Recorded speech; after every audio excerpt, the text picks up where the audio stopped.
الله وحده لا شريك له أشهد أن محمدا عبده ورسوله أما بعد.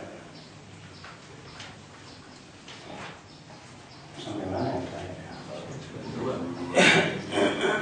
Hadis 32 udah ya? 31 udah ya?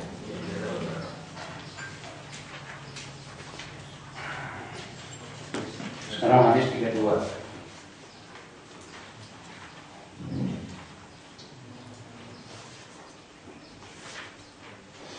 An Abi Sa'id bin Sinan Al-Khudri radhiyallahu anhu anna Rasulullah sallallahu alaihi wasallam qala la darara wa la dirar.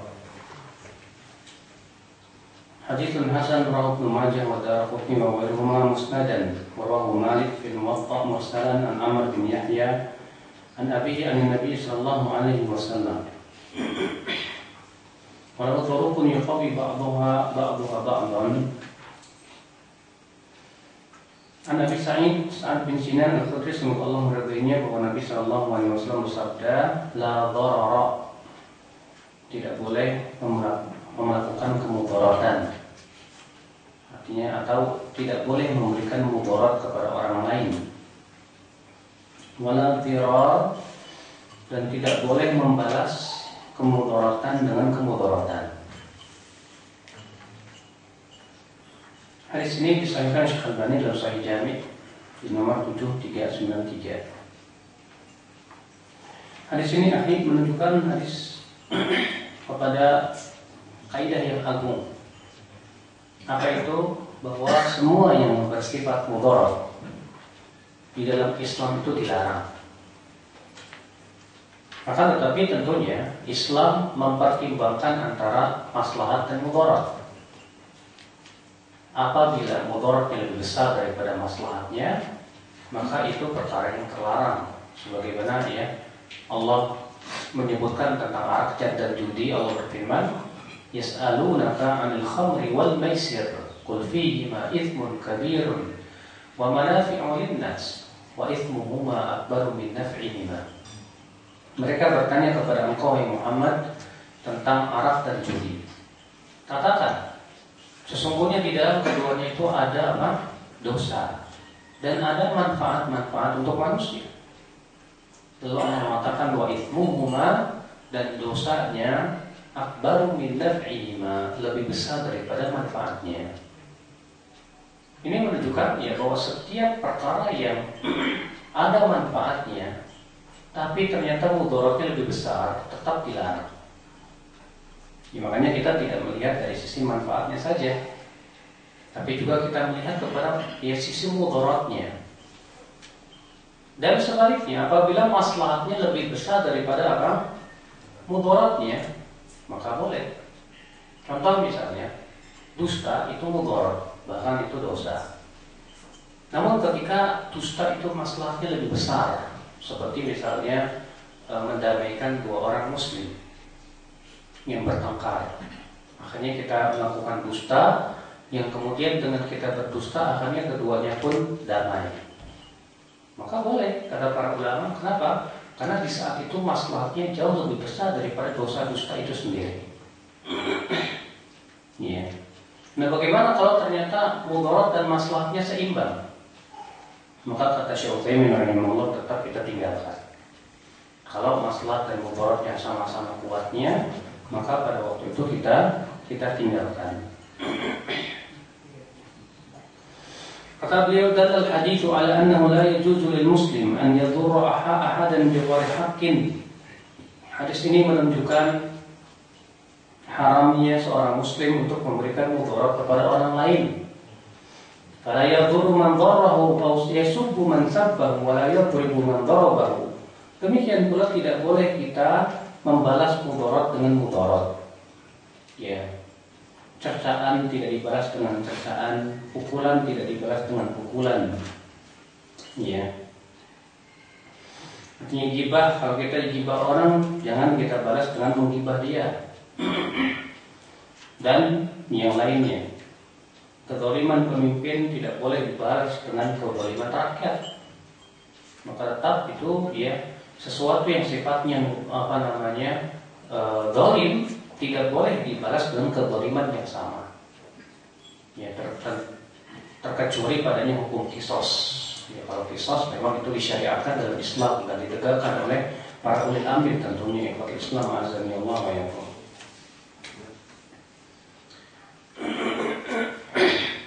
Makanya di dalam Al-Quran kaidah ini ya sering kali disebut oleh Allah Subhanahu wa taala.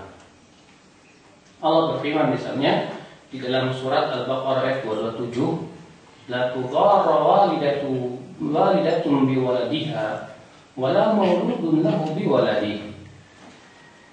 Ya tidak boleh seorang ibu memberikan mudarat kepada anaknya, dan tidak boleh seorang anak yang memberikan mudarat kepada orang tuanya. Demikian pula Allah Ta'ala berfirman ya di dalam surat Al-Baqarah ayat 231, fa'amsikuhunna bima'rufin aw sarrihuhunna bima'ruf wa la tumsikuhunna diraran lita'tadu wa man yaf'al dzalika faqad dzalama nafsah. Tahanlah mereka para wanita itu, para istri-istri itu dengan ma'ruf, atau ceraikan mereka dengan ma'ruf, dan jangan kalian menahan mereka untuk memberikan mudarat kepada mereka. Ya, siapa yang melakukan itu maka sungguh ia telah menzalimi dirinya. Makanya subhanallah ya, dalam syariat Islam itu segala sesuatu yang memberikan mudarat untuk manusia dilarang. Iya. Dan para ulama mengambil dari hadis ini sebuah kaidah usul fikih yang disebut dengan la darara wa la dirar. Lalu mereka yang menyebutkan cabang-cabang daripada kaidah ini. Di antaranya cabang yang pertama yaitu kaidah ad-darar yudfa'u bi qadri imkan. Yaitu sebuah mudarat hendaknya kita cegah sesuai dengan kemampuan kita. Wa ma'naha annahu yajibu izalatu ad-darar alladhi waqa'a wa izalatu al-athar al-mutarattibah bisababi wuqu'ihi. Ya, artinya kita wajib menghilangkan mudarat yang terjadi, demikian pula menghilangkan pengaruh-pengaruh yang akan timbul akibat daripada mudarat itu. Ya. Kita pun berusaha untuk mencegahnya. Maka segala sesuatu yang memberikan mudarat maka boleh dihilangkan. Contoh misalnya, kalau tetangga kita menanam pohon, di mana pohon tersebut ini pohon kalau udah besar gede banget bisa merusak rumah kita. Iya, mungkin akarnya yang masuk dan yang lainnya sehingga bisa merusak. Maka bolehkah kita minta izin untuk yang mencabut pohon itu? Boleh. Kalau si tetangga tidak mengizinkan, kenapa aja? Ini kan tanah-tanah saya. Ya nggak apa-apa, kita diam-diam kita cabut, pergi. Kenapa? Karena ini berhubungan dengan memberikan mudarat kepada rumah kita. Masalahnya ini hak kita juga. Dia menanam pohon tersebut di dekat rumah kita, di samping rumah kita misalnya, dan itu bisa memberikan mudarat kepada rumah kita. Maka seperti itu boleh, ya, boleh untuk dicabut, ya. Kenapa? Karena itu mudarat. Demikian pula sesuatu yang sifatnya memberikan mudarat seperti halnya pedagang kaki lima yang berada di pinggir-pinggir jalan, sehingga akhirnya menimbulkan kemacetan, ya, dan yang lain itu sifatnya mudarat. Kemudian di antara kaidah usul fikih juga yaitu yuhtamalu ad-darar khas li dafi dararin 'am.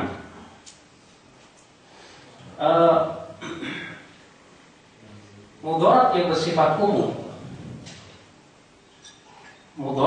bersifat umum, apabila bertabrakan dengan mudarat yang bersifat khusus, maka mudarat yang lebih khusus itu lebih dikedepankan. Artinya ya, kita kalahkan dulu yang khusus untuk kepentingan umum, begitu.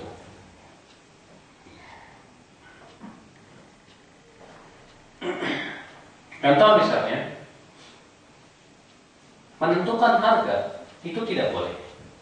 Karena Rasulullah SAW pernah diminta oleh sahabat untuk menentukan harga, maka Rasulullah SAW menolak dan tidak mau. Ya. Namun kata para ulama, kalau ternyata tidak ditentukan harga dan di pasaran itu menyebabkan akhirnya penjual itu persaingannya tidak sehat, saling menjatuhkan harga, akhirnya usaha orang bangkrut, akhirnya apa? Terjadi monopoli di pasar, sebagaimana yang kita lihat di zaman sekarang ya, terutama yang dipraktikkan oleh ikhwan-ikhwan kita sendiri. Ya, dalam dunia perdagangan yang namanya perdagangan buku, perdagangan apa namanya, ya, herbal, riba, ya, begitu yang melakukan teman-teman kita sendiri lagi, yang udah notabene udah ngaji gitu kan. Maka kalau itu memang memberikan mudarat terhadap pasaran, maka pada waktu itu ini mudarat. Maka pada waktu itu pemerintah melihat misalnya, ini mudarat, mudah akhirnya ditentukan harga, sehingga tidak terjadi apa? Saling menjatuhkan. Sehingga pada waktu itu ya pasaran pun menjadi berimbang dan tidak jatuh dan tidak rusak.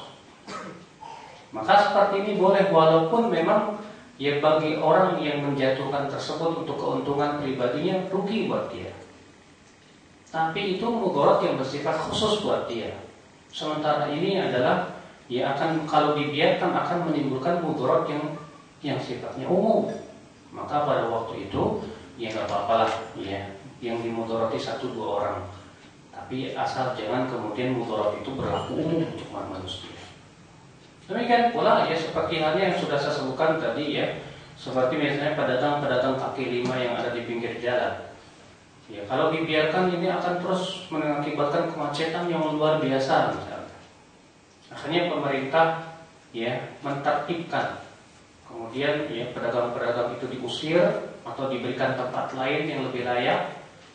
Ya, untuk apa? Supaya tidak terjadi kemacetan yang itu mudaratnya lebih umum. Walaupun mungkin bagi pedagang itu mudarat, tapi mudaratnya buat dia khusus. Ya. Kaidah selanjutnya juga dari kaidah ini yaitu ad-dararul asyad yuzalu bid-dararil akhaf.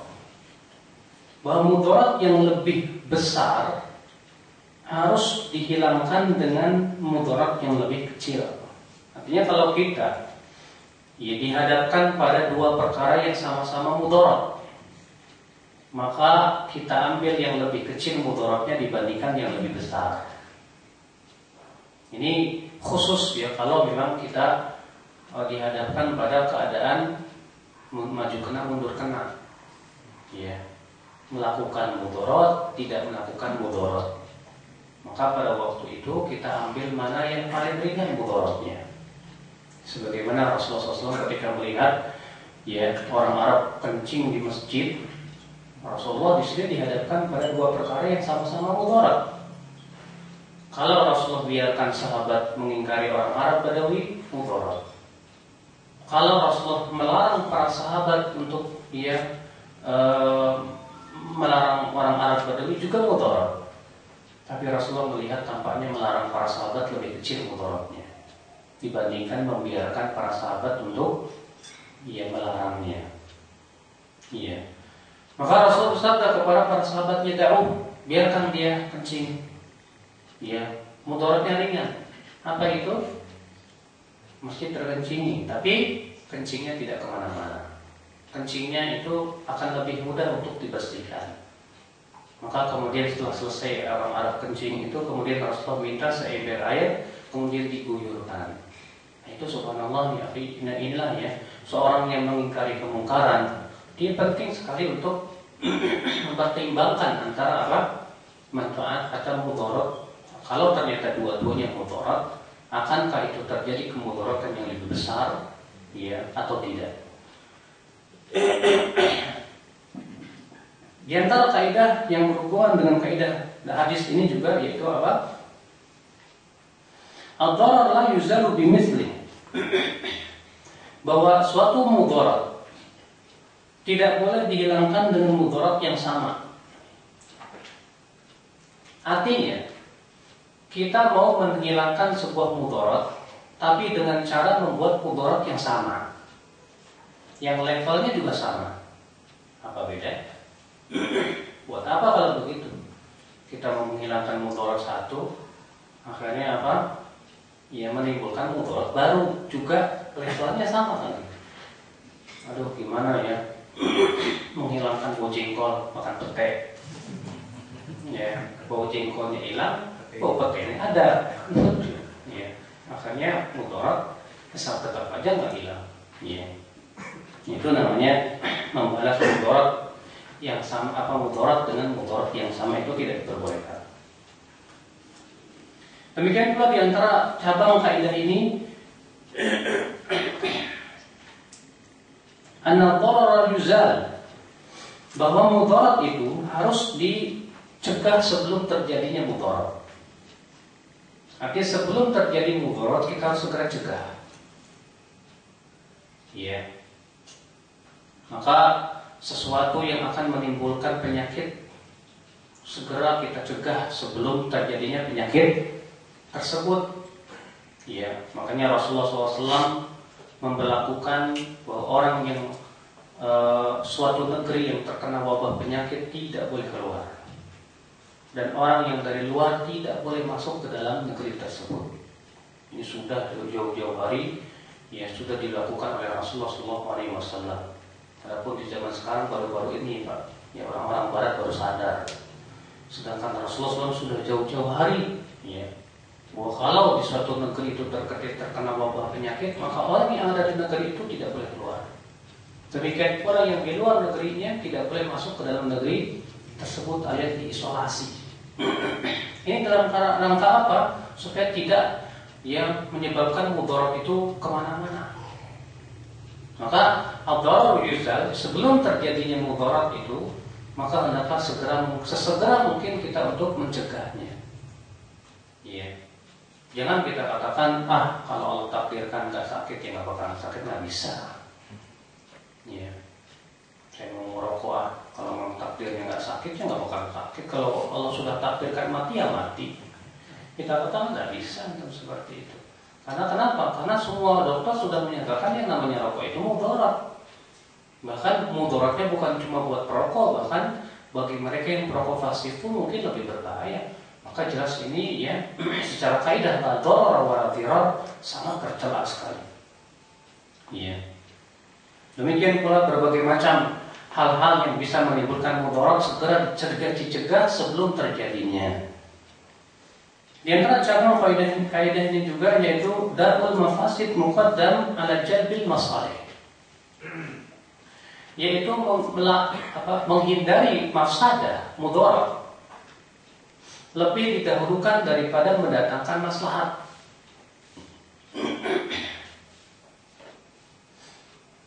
Ya, mencegah mudarat, ya, mencegah mudarat lebih dikedepankan daripada mendatangkan apa? Maslahat. Ini Pak, kalau mudaratnya lebih berat dibandingkan dengan maslahatnya. Tapi kalau maslahatnya jauh lebih besar daripada mudaratnya, kaidahnya tidak berlaku. Antum pergi ke pasar, mau ngapain? Belanja. Tapi kan di pasar ada mudaratnya apa? Campur jabar laki-laki perempuan, ya enggak? Iya. Sekarang mana yang harus antum lakukan? Pergi ke pasar apa enggak? Pergi ke pasar mudarat, tapi saya mau belanja. Kalau nggak pergi ke pasar nggak bisa belanja. Sementara ada mudaratnya, campur baur laki-laki perempuan. Kita katakan pergi ke pasar. Kenapa? Ya karena ya yang namanya campur baur di pasar itu sudah semenjak zaman Rasulullah pun ada. Ya. Demikian pula ya, hal seperti itu bisa kita berusaha untuk yang menghindari dengan cara menentukan pandangan. Kalau seperti itu jadinya susah sekali Pak. Ya, gara-gara kaidah ini tanpa dibatasi yang mendatang katanya menolak mudarat lebih diutamakan daripada apa? Mendatangkan maslahat. Bapak mau pergi ke kantor tapi naik bis, ya campur bau atau mudarat, jalan kaki aja lah. Ya mungkin. Ya. Karena kaidah ini diberikan batasan kalau mudaratnya lebih besar daripada maslahatnya. Maka pada waktu itu berlaku kaidah ini. Ya, menolak mudarat lebih dikedepankan daripada mendatangkan maslahat. Contoh misalnya, kalau kita mau melakukan sebuah perkara yang sifatnya sunnah bukan wajib, tapi gara-gara melakukan yang sunnah itu akhirnya menimbulkan mudarat yang lebih besar, maka tidak apa-apa kita tinggalkan yang sunnah, ya untuk apa? Ya untuk menghindari mudarat yang lebih besar. Seorang imam misalnya, ketika dia tahu makmumnya itu adalah orang-orang mazhab Syafi'i fanatik sekali, yang kalau imamnya tidak baca bismillah dengan keras mengakibatkan mereka barangkali akan marah besar atau gimana gitu kan ya. Maka si imam ini yang punya keyakinan bahwa bismillah itu disunahkan disirkan. Maka pada waktu itu ya kalau dia tinggalkan sunnah itu dan dia keraskan untuk menghindari mudarat yang lebih besar ya nggak masalah. Iya. Maka dari itu di sini ya kita harus bisa mempertimbangkan antara maslahat dan mudarat. Nah sekarang gimana?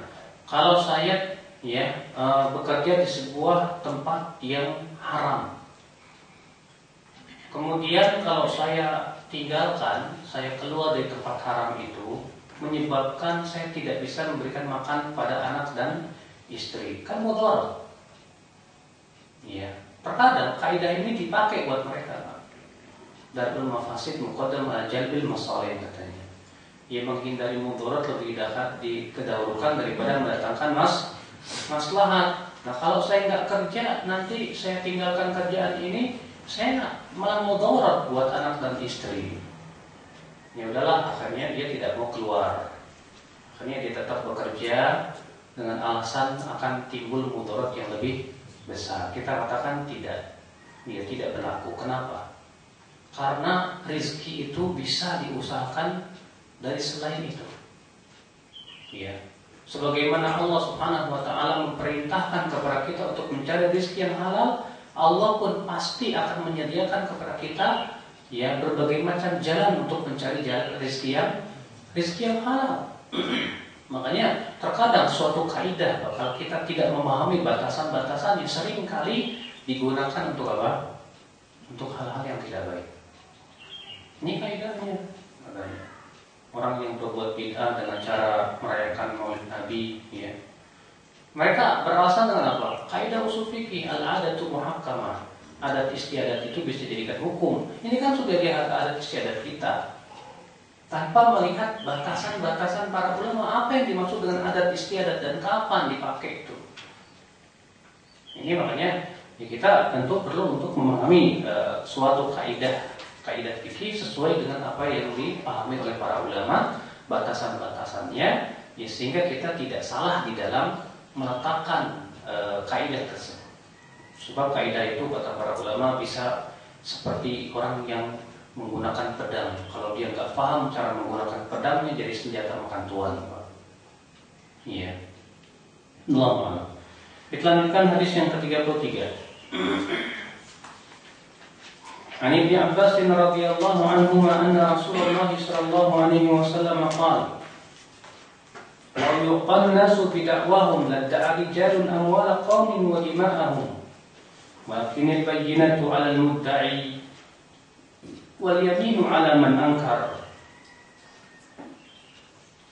Dari Ibnu Abbas semoga Allah meridainya, bahwa Rasulullah Shallallahu Alaihi Wasallam bersabda, kalaulah setiap manusia yang mengklaim itu diterima klaimnya,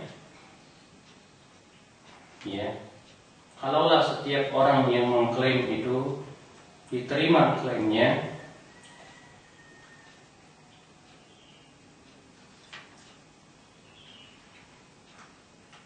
maka berapa banyak orang yang mengklaim harta suatu kaum dan darah mereka itu harus diterima padahal tidak benar.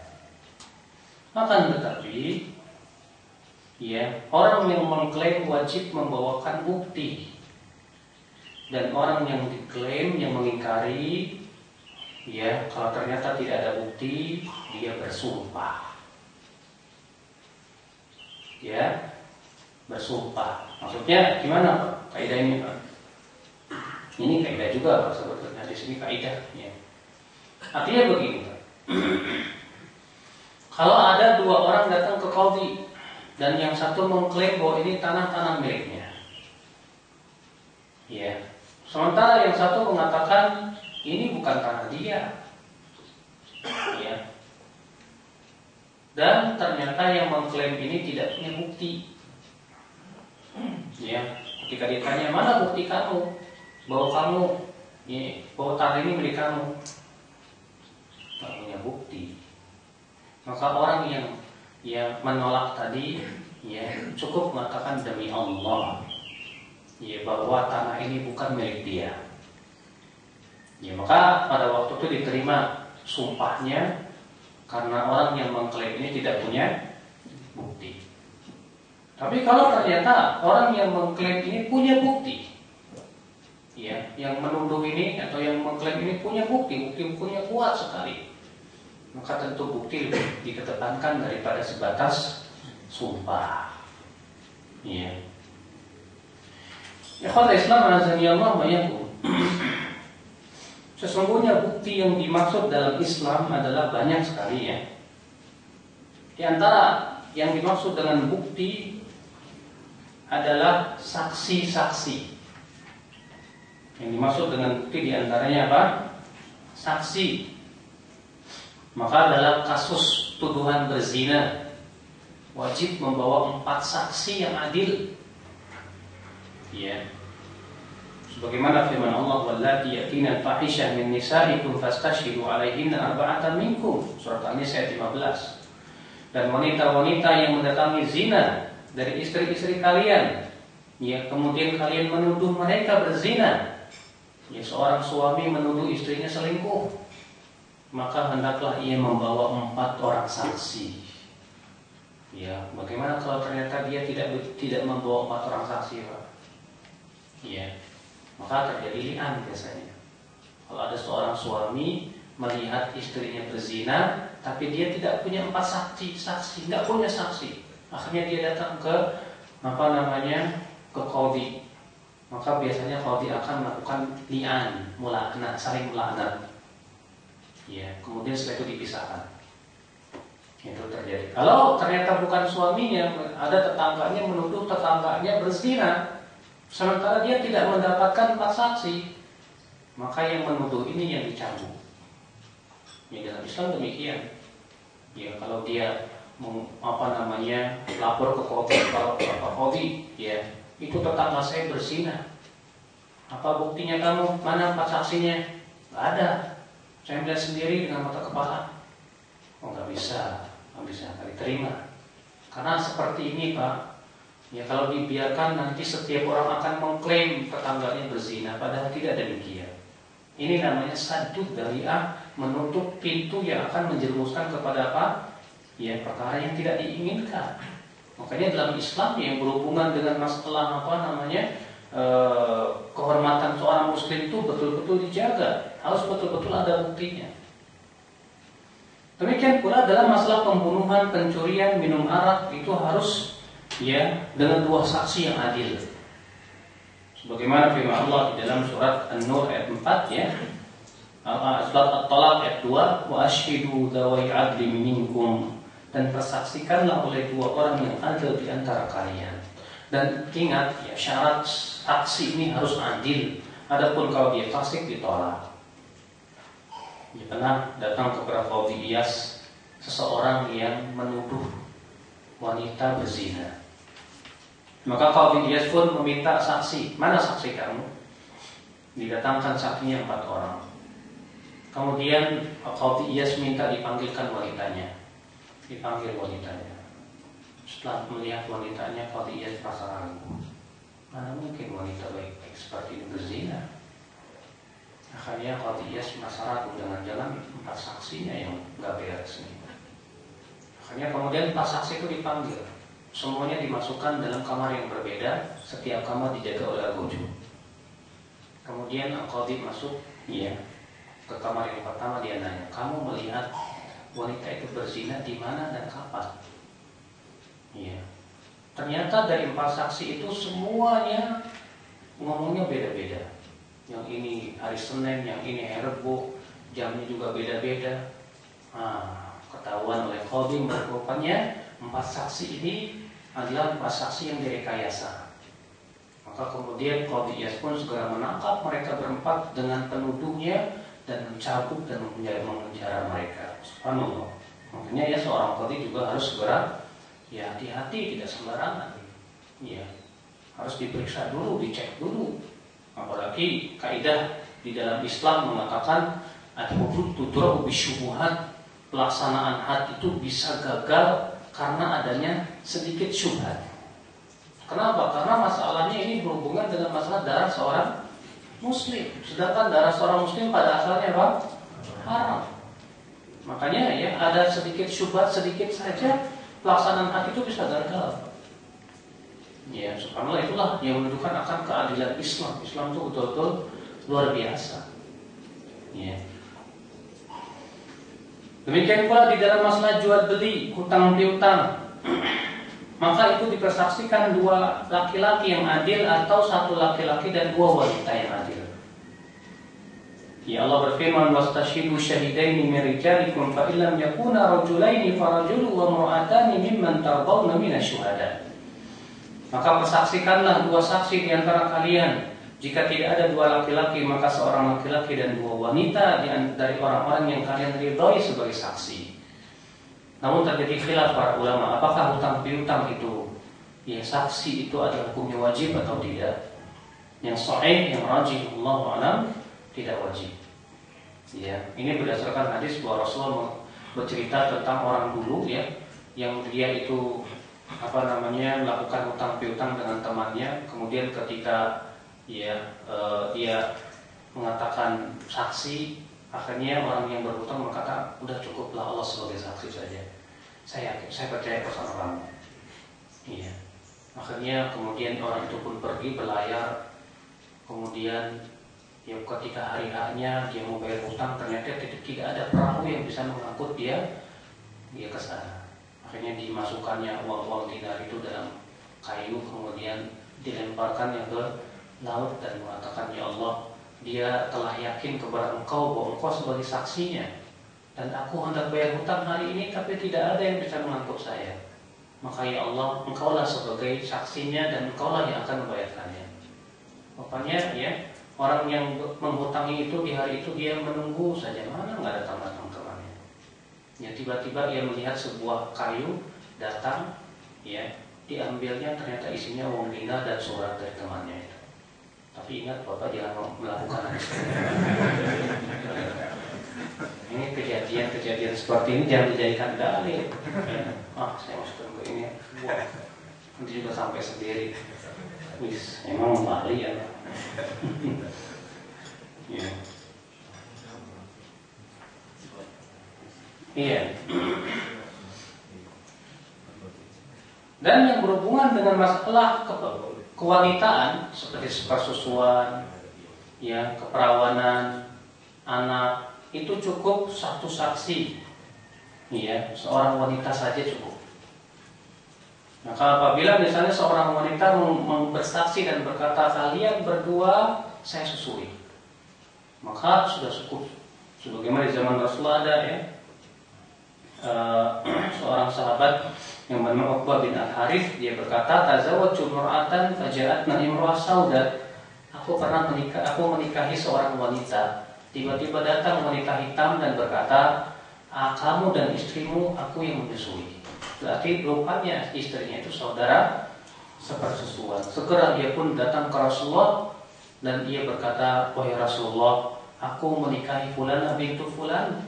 Tapi datang seorang wanita hitam dan mengatakan bahwa ternyata istriku itu saudara sepersusuan. Bagaimana ya Rasulullah? Kata Rasulullah, kaifa? Ya, bagaimana lagi? Ya, kata Rasulullah. Ya, maka ya, ia pun segera menceraikan istrinya dan menikah dengan wanita lain. Kenapa? Karena saudari sepersusuan itu haram dinikahi ya di dalam Islam. Ya. Ikhwan Islam azani Allah ya. Bukti juga terkadang yaitu hamil bagi perawan. Ada perawan tiba-tiba hamil.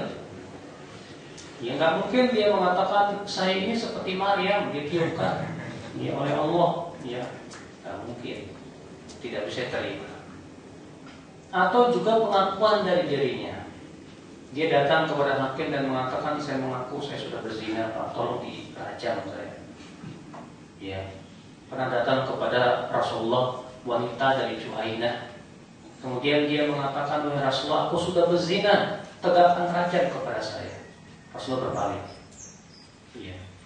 Kemudian dia datang lagi, ya Rasulullah, saya sudah berzina, tegakkan rajam kepada saya. Rasulullah berpaling lagi. Apa maksudnya berpaling kata para ulama? Maksudnya Rasulullah berharap udah orang ini pergi aja, udahlah, taubat sudah sana. Ya, tapi rupanya orang ini memang ingin membersihkan dirinya. Ya, dia yang ketiganya dia berkata, ya Rasulullah, aku sudah berzina, tolong bersihkan aku. Kata Rasulullah, nanti kalau kamu sudah melahirkan, silakan kamu datang kemari. Ya, kemudian setelah melahirkan, dia pun datang lagi. Kemudian Rasulullah pun menegakkan rajam kepada dia. Iya. Nah ini subhanallah hal-hal, makanya bukti-bukti atau saksi atau bukti ataupun bukti-bukti yang lainnya yang memang itu sangat kuat sekali. Seperti misalnya pencuri yang mengatakan saya tidak mencuri, tapi ternyata kita periksa rumahnya, barang curiannya ada semua di rumah dia. Ya, nggak mungkin dia memang mengatakan bahwa saya ini bukan pencuri, padahal barang curiannya ada semua di situ. Ya, menunjukkan bahwa memang dia pencuri. Maka pada waktu itu ya azan ya Allah ya pun tidak terima ya walaupun dia bersumpah, sementara bukti yang sangat kuat menunjukkan bahwa dia memang dia pencurinya. Allah mengecuali kalau memang ada syubhat yang menjadikan ya gugur pelaksanaan hukuman. Nah, kalau ternyata si pengklaim atau si penuduh itu tidak punya ya, saksi, maka orang yang dituduh cukup ya, cukup dia mengucapkan sumpah demi Allah. Ya. Di sini dikatakan yajuzu lil qadhi an yahlif asy-syuhud wal mudda'i walau aqama al-bayyina idza syakka fi amrihim. Dan boleh seorang qadhi meminta orang yang menuduh dan saksi-saksinya itu untuk bersumpah kalau dia merasa ragu dengan mereka. Iya. Misalnya ada orang yang menuduh dan sudah dia bawa saksi, saksinya juga saksi-saksi yang adil, tapi masih ada keraguan di hati si qadhi. Kemudian si qadhi berkata, apa kalian mau bersumpah dengan nama Allah? Ya, karena orang yang beriman tidak mungkin berani bersumpah atas nama Allah dalam keadaan dusta, pasti ya. Orang yang berani bersumpah atas nama Allah dengan dusta itu biasanya orang fasik. Ya. Nah ini ketika dia berani bersumpah itu menunjukkan akan kebenaran dia insya Allah. Ya. Ikhwata Islam azani Allah wa iyyakum. Idza lam yahlif al-mudda'i mudda'a alayhi indama ya'muru al-qadhi mu'tabira nukulu hadha mithlu al-i'tiraf. Kalau ternyata yang dituduh itu misalnya yang menuduh tidak bawa bukti, kemudian yang dituduh tidak berani untuk bersumpah. Nah, si fulan nggak bawa bukti, kamu bersumpah, silakan bersumpah.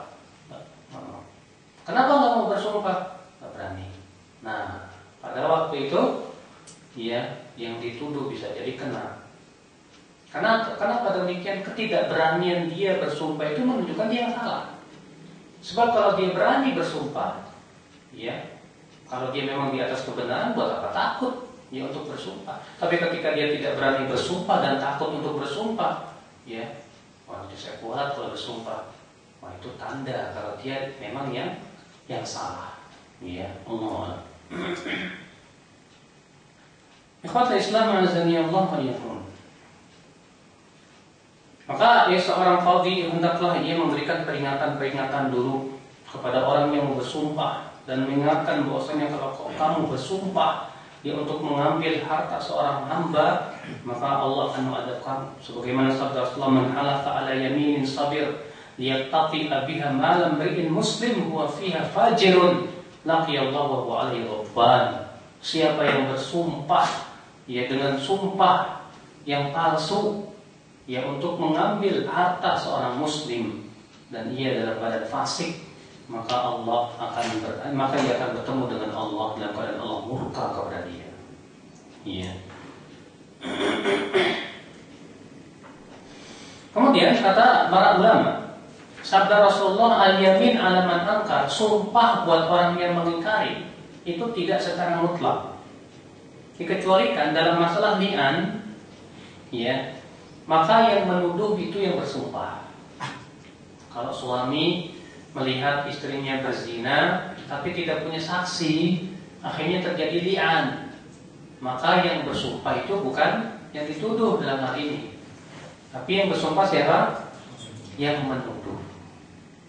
Ya, berarti ini kaidah ada pengecualian. Makanya Pak, biasanya setiap kaidah itu ada pengecualian, Pak. Ya, hanya disebut oleh para ulama qaidatun kulliyah. Yang disebut kulliyah itu biasanya pasti ada pengecualian yang tidak masuk di dalam kaidah tersebut. Ya.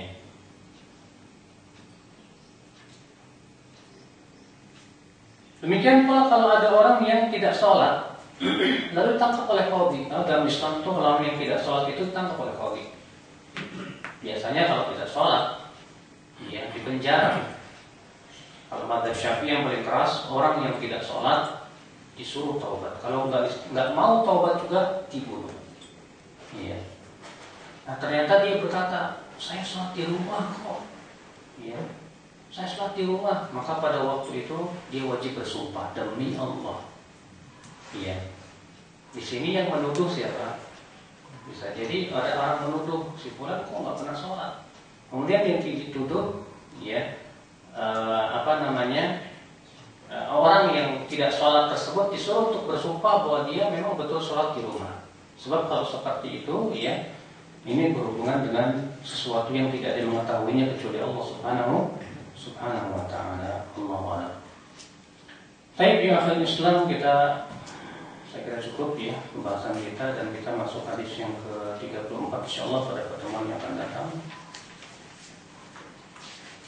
Barangkali di antara antum ada yang bertanya, silakan.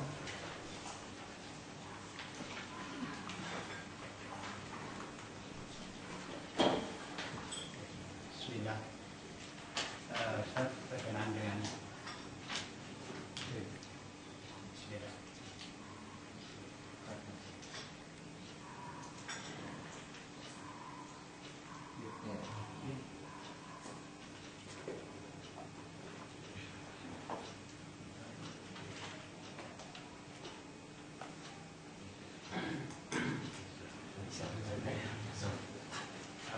hadis la doloro wala diror, bagaimana dengan menghadiri suatu undangan seksi, sebagaimana kita tahu bahwa menghadiri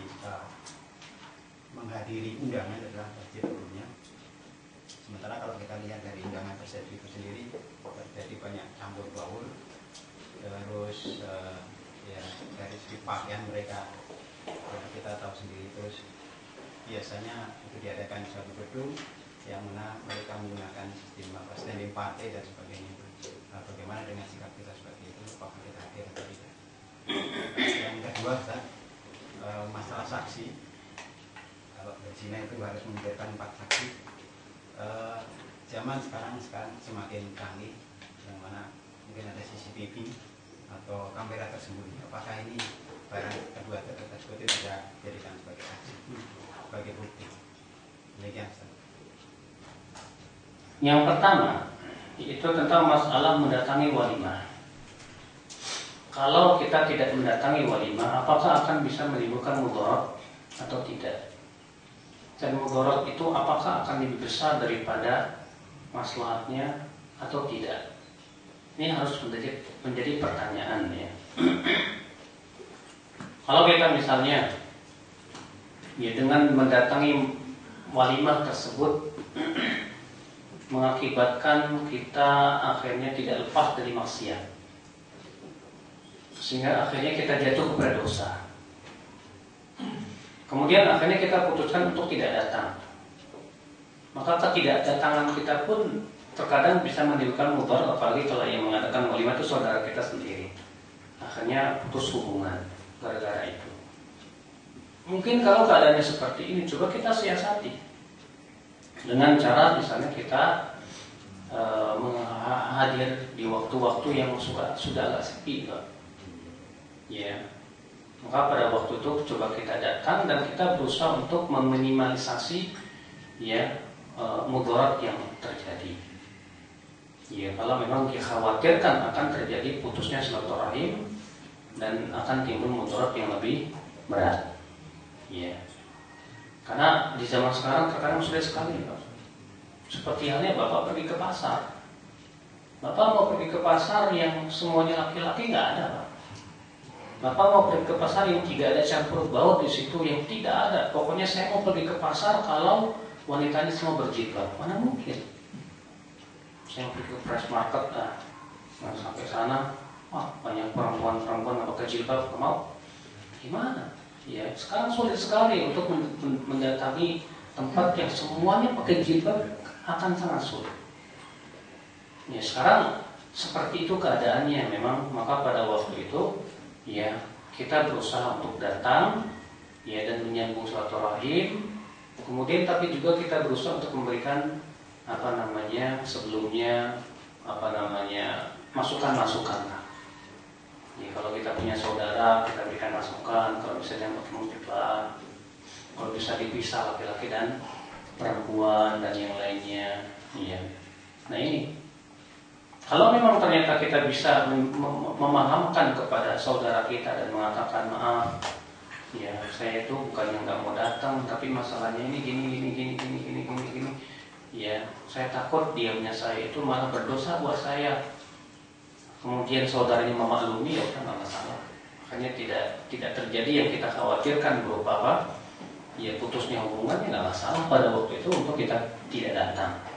Ya, karena pada asalnya kalau memang di tempat walimah itu ada maksiat-maksiat yang kita tidak bisa mengingkarinya, pada asalnya kita tidak boleh mendatanginya. Ya. Adapun yang kedua tadi apa? CCTV. Ketahuilah Bapak bahwa CCTV kalau tujuannya untuk memata-matai haram. Karena memata-matai seorang muslim itu hukumnya haram. Misalnya khusus dipasang untuk memata-matai istri kita. Nah, benar. Iya, karena Allah berfirman, "Wala tajassasu." Jangan kalian mencari-cari kesalahan, memata-matai. Iya. Kalau CCTV itu memang digunakan untuk mengantisipasi kejahatan, takut ada maling dan yang lainnya. Tapi qadarullah, ya, ketahuan dari CCTV itu, ya, teman kita berzina dan kelihatan sama CCTV. Dan itu tidak secara ilmu teknologi pun itu bukan rekayasa. Karena bisa saja direkayasa melalui komputer misalnya, bisa terjadi. Tapi menurut ahli mengatakan tidak, ini bukan rekayasa, Pak, ini asli.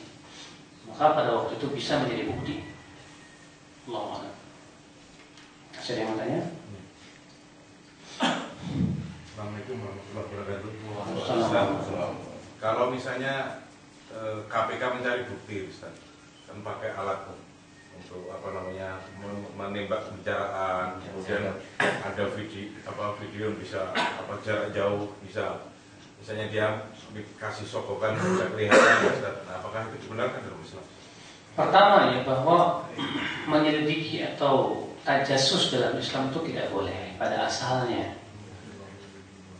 Iya. Tapi kalau kita curiga dan kita melihat adanya orang-orang yang tidak bertakwa kepada Allah dan terus-menerus menggerogoti harta negara, maka pada waktu itu boleh untuk maslahatan yang lebih besar. Ya, karena Allah berfirman, ya ayyuhalladzina amanu ijtanibu katsiran minadh-dhann. Wahai orang-orang yang beriman, jauhi oleh kalian kebanyakan dari sangkaan-sangkaan. Allah mengatakan, jauhi oleh kalian sebagian dari sangkaan. Itu menunjukkan, kata para ulama, sebagian sangkaan itu haram, tapi sebagian lagi tidak haram. Maka ya kalau memang ternyata ada sesuatu yang membuat kita ragu orang ini, dan ada sesuatu yang aneh, di mana orang ini tampaknya dia mengambil harta yang sangat banyak dari harta negara, melakukan sebuah kejahatan, maka pada waktu itu nggak masalah kita selidiki. Ya, Allah a'lam.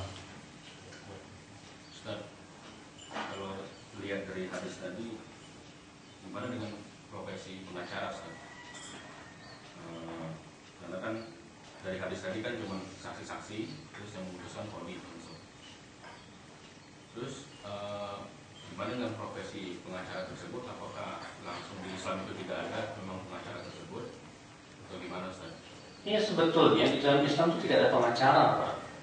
Tapi di zaman sekarang itu pengacara dibutuhkan sekali, karena keadaannya wabahnya seperti ini. Kalau memang tujuan pengacara ini adalah untuk membela kebenaran, nggak masalah. Iya, yang salah adalah banyak pengacara yang sengaja membela yang salah. Kenapa duitnya gede? Kalau membela yang batil biasanya duitnya lebih gede, Pak, dan cepat kaya.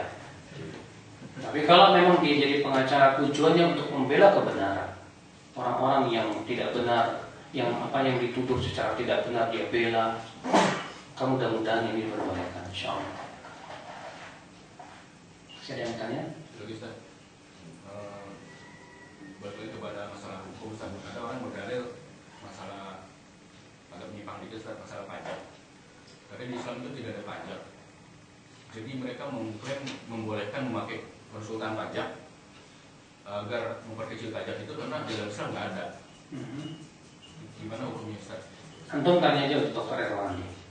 Yang jelas memang betul pajak itu tidak ada dalam Islam. Bahkan ancaman terhadap orang-orang yang mengambil pajak dengan tanpa hak itu berat sekali dalam Islam.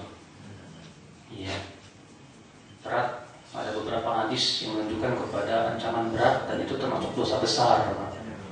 Kenapa? Karena pertama bahwa dia mengambil harta muslim dengan tanpa hak. Allah kecuali kalau memang pajak itu untuk kemaslahatan semuanya juga sama. Iya. Dan sangat dibutuhkan, dan tidak mungkin pemerintah melakukan itu kecuali dengan perkara seperti itu. Tapi itu pun juga tidak boleh terlalu besar. Seperti di Saudi, ya, setiap pengemudi dimintai misalnya sekian untuk pembangunan jalan. Tapi memang di Saudi itu betul-betul dibangunkan jalan untuk kemaslahatan si pengemudi. Nggak kayak di Indonesia, terkadang pajak jalan terus, jalan rusak terus. Jadi ini duitnya masuk kemana sebetulnya? Banyak tikus-tikus. Ya. Maka yang seperti ini ya pada Islam azan ya Allah, ya, seperti pajak pribadi, dan tidak dalam Islam tidak ada. Seperti pajak ya perusahaan, dan Islam tidak ada. Itu sama artinya mengambil hak yang manusia atau mengambil harta manusia dengan tanpa. Nah, boleh nggak kita ambil konsultan untuk supaya pajak kita lebih minim? Ya, Allahu a'lam, dalamnya saya tidak tahu.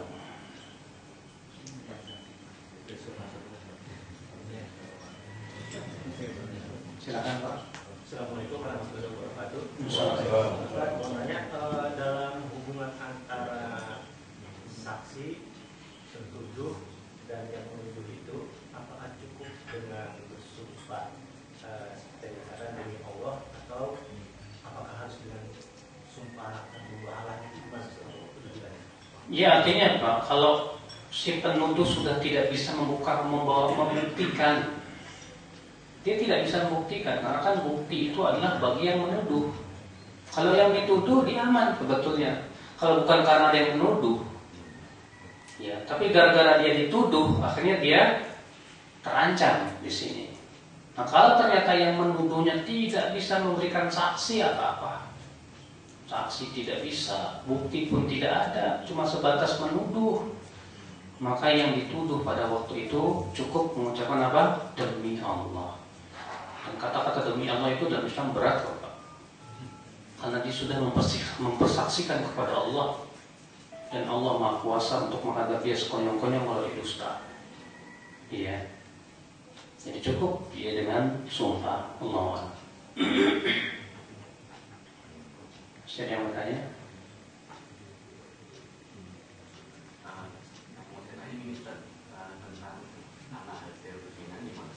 Apa? Anak hasil berzina kenapa? statusnya, apakah dia apa?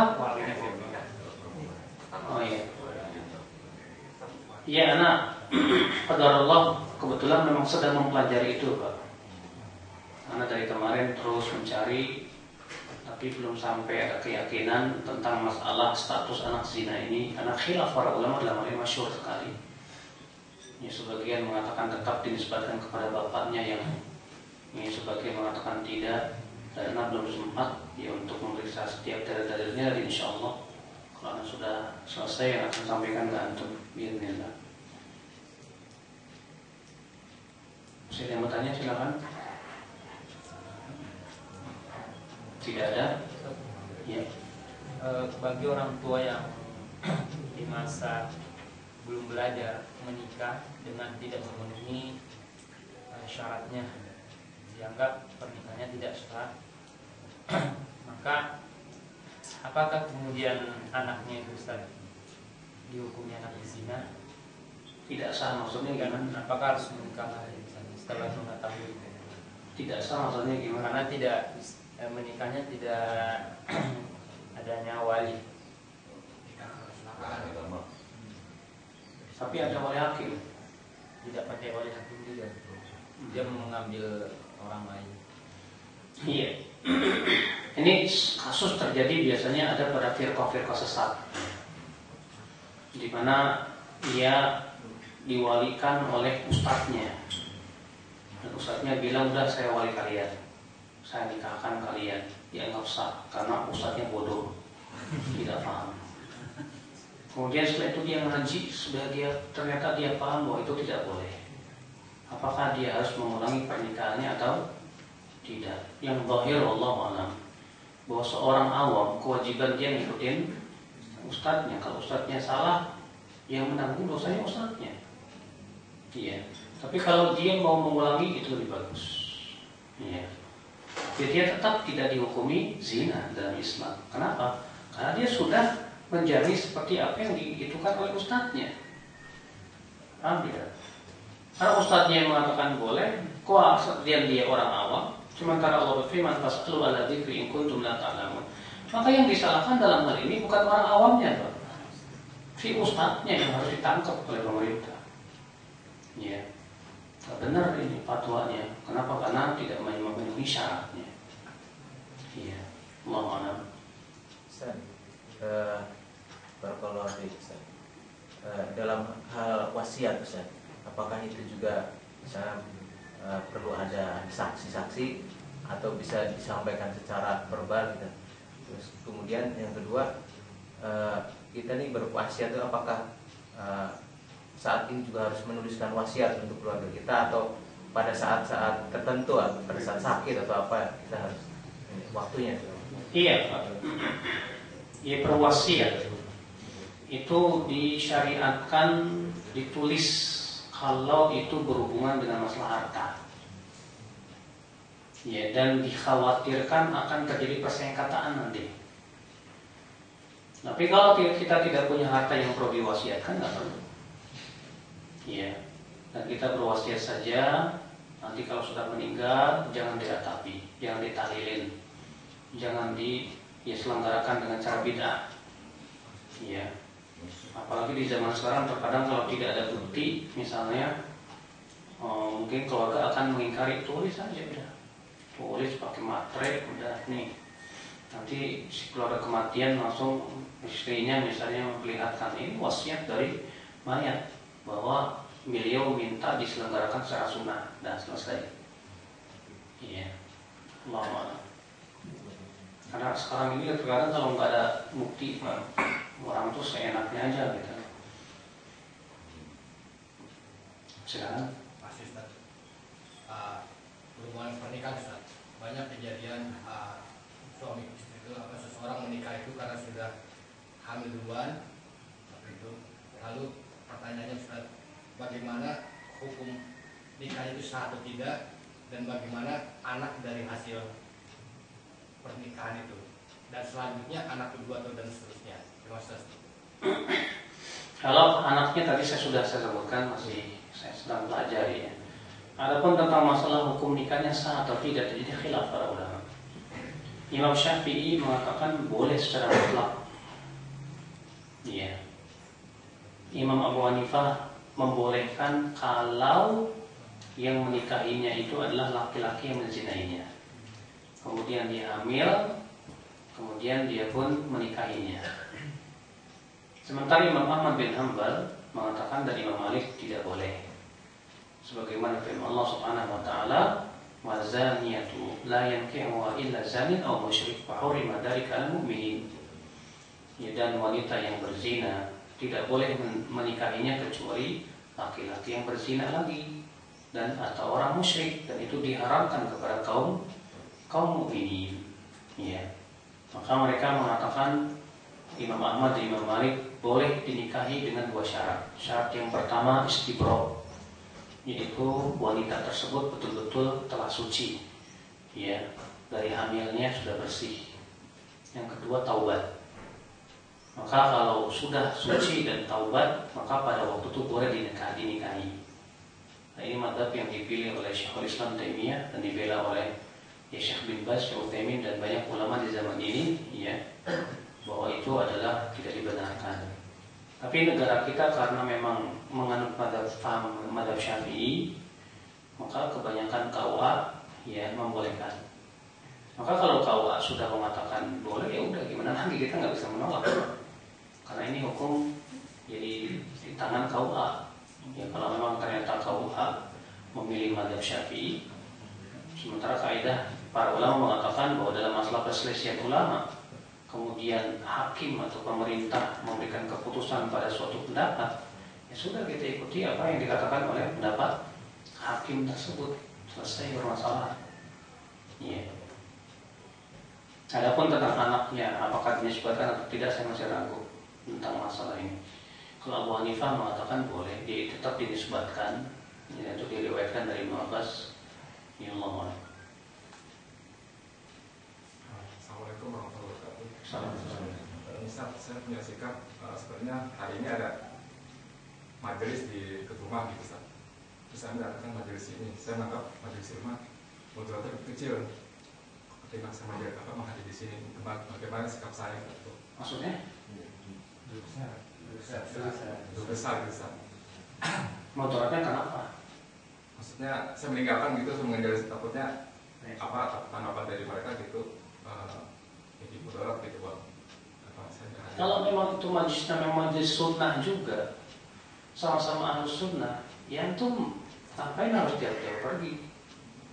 Terus sesama masih ahlus sunnah. Kecuali kalau memang yang ada dekat masjid rumah antum memang majlisnya majlis ahlul bidah yang diajarkan kebidahan, maka para ulama bersepakat bahwa duduk di majlis ahli bidah hukumnya haram. Mengambil ilmu dari mereka tidak boleh. Ya, kemudian antum cari ke tempat lain yang sesuai sunnah, ya nggak masalah. Karena alasan antum kuat sekali, syar'i. Ya, tapi kalau memang di kajian di dekat antum juga sunnah juga, kemudian antum mencari yang lebih jauh, ya padahal di situ ada, ya perlu dipertanyakan kenapa sebabnya. Kalau sebabnya misalnya yang ngasih kajian di dekat rumah saya memang sunnah, tapi ilmunya misalnya begini, saya mau cari yang lebih alim aja, ya nggak masalah. Iya. Dan juga tentunya yang kita melihat kalau memang ternyata itu bisa menimbulkan dampak negatif yang cukup berat, ya, maka pada waktu itu kita tinggalkan ngaji yang lebih jauh untuk menghindari mudarat yang lebih besar. Baik, saya kira cukup ya. Subhanallah wa bihamdihi, asyhadu an la ilaha illa anta, astaghfiruka wa atubu ilaik. Wassalamualaikum warahmatullahi wabarakatuh. Waalaikumsalam.